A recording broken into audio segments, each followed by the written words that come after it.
Welcome to Z Tech. Kindly subscribe my channel for more informative videos. When it comes to flagship Android phones, they usually come in one size, extra large. But while both the Motorola and the Pixel feel like big phones, they are relatively lightweight, and particularly the Motorola is a bit narrower and not as tall, for a more compact feel. We really appreciate this.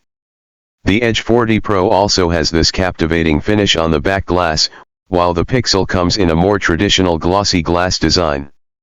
The downside to the Motorola design is just how slippery the phone can feel, so much so that I would be afraid to use this phone without a case. The Pixel also has that camera bar on the back, which is something you instantly recognize from afar, while the Motorola looks somewhat generic when it comes to camera styling. Both, however, have an IP68 water and dust protection rating for your peace of mind. Our display lab tests show that both can hit around 1000 nits of brightness on a sunny day, which is good news, and indeed these screens, while not the brightest in existence, are easy to see outdoors. The Motorola does not quite get as dim enough as we'd like for nighttime use, but we wouldn't say that bothered us too much.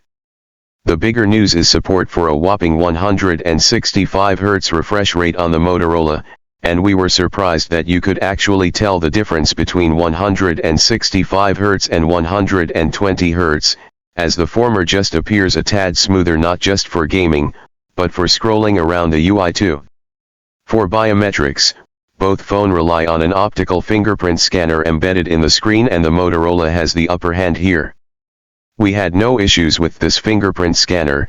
It was fast, reliable, a pleasure to use, while the one on the Pixel, while improved from previous years, still feels a bit sluggish and just not quite as responsive. Motorola uses Qualcomm's Snapdragon 8 Gen 2 chip, which is used in practically all 2023 Android flagships, except for the Pixel series.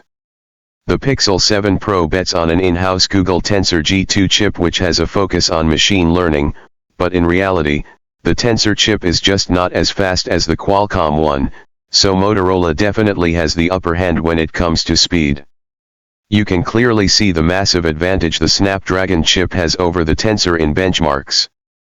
It's a nearly 50% difference in multi-core CPU speeds, and yes, more than double the graphics performance. This is no joke. The Tensor chip might be a noble undertaking by Google, but it definitely feels far, far behind in 2023.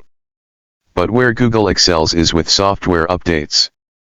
Both phones are expected to get 3 years of major OS updates, but Google will deliver them to Pixels the moment they are released, while with a Motorola phone you would have to wait a few months for an update to arrive.